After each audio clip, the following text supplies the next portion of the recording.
Indian railways Bharat का सबसे बड़ा गवर्नमेंट ऑर्गेनाइजेशन है, जिसमें सबसे अधिक संख्या में सरकारी कर्मचारी काम करते हैं। इंडियन रेलवेज ने 2021 में 35,000 वैकेंसीज की घोषणा करते हुए एनटीपीसी एग्जाम का नोटिफिकेशन जारी करने के बाद कुल 1,25,00,000 एप्लीकेशन सबमिट हुआ था। यानी इस एग्जाम में हर एक एप्लीकेंट की सफल होने की संभावना सिर्फ 0.28% थी। यानी हर 280 में से सिर्फ एक एप्लीकेंट ही सफल होगा। इसलिए जब सफल होने की संभावना इतनी कम हो तो तैयारी शुरू करने से पहले बेहतर होगा कि कुछ कड़वे सच जान लिया जाए और उसके साथ एक फुल प्रूफ प्लान तैयार कर लिया जाए। आज का वीडियो देखने के बाद आपको क्लियर हो जाएगा कि क्या आपको सरकारी नौकरी पाने के लिए कोशिश करना चाहिए, और अगर करना चाहिए तो उसकी तैयारी करने का सबसे आसान और इफेक्टिव तरीका क्या है। तो आइए बिना देर किए जानते हैं।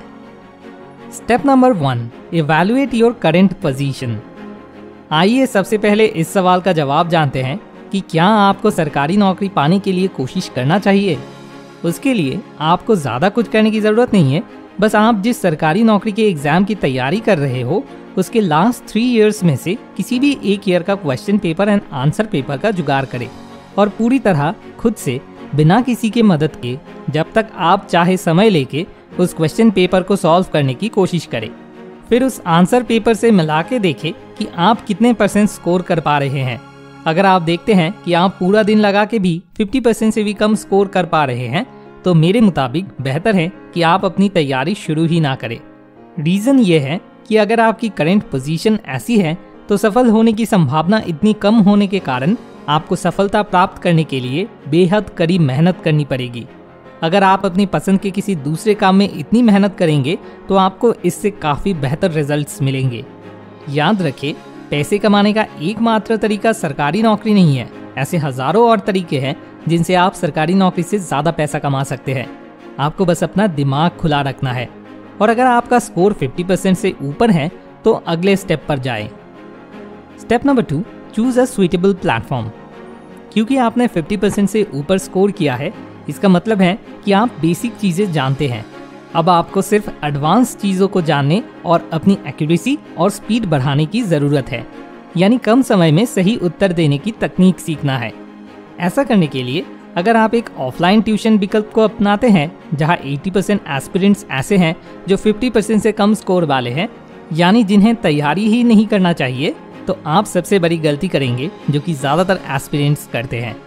क्योंकि एक तो वहां जाने आने से आपका समय बर्बाद होगा, उसके ऊपर आपको वहां बिल्कुल बेसिक से सिखाया जाएगा जो आप पहले से जानते हैं।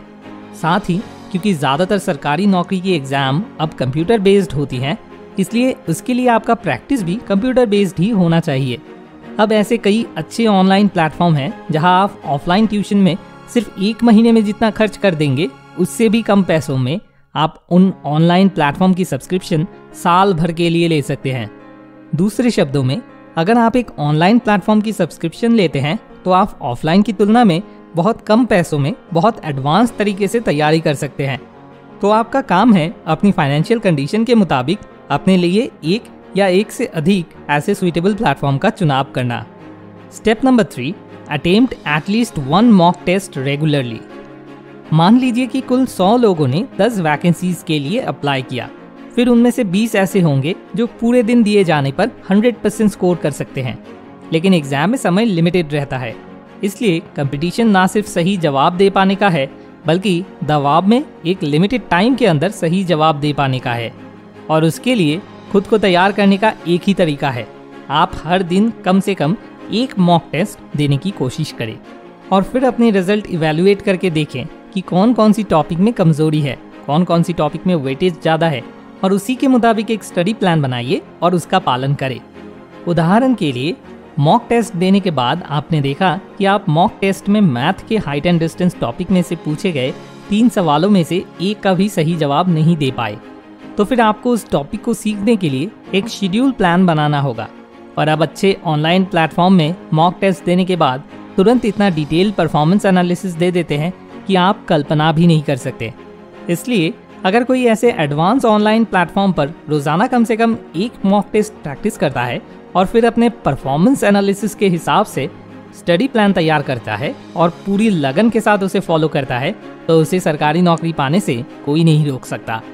लेकिन इस काम को करने के लिए उसे हर दिन कम से कम 4 घंटे तो खर्च करने ही होंगे और रेगुलरिटी बनाए रखनी होगी, जो डिस्ट्रैक्शन के इस एज में सबसे बड़ी चुनौती है। जो इस चुनौती को पार कर लेंगे वे सफल होंगे और बाकी निराशा के शिकार होंगे। हमेशा याद रखें, अपने आप को 1% की लिस्ट में लाने के लिए आपको वो करना होगा जो 99% नहीं करते। तो आइए आखिर में सरकारी नौकरी पाने के लिए 3 स्टेप्स पर एक नजर डालते हैं। Step number 1, evaluate your current position. Step number 2, choose a suitable platform.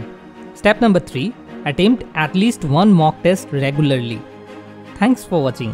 More wisdom, more solution, better life.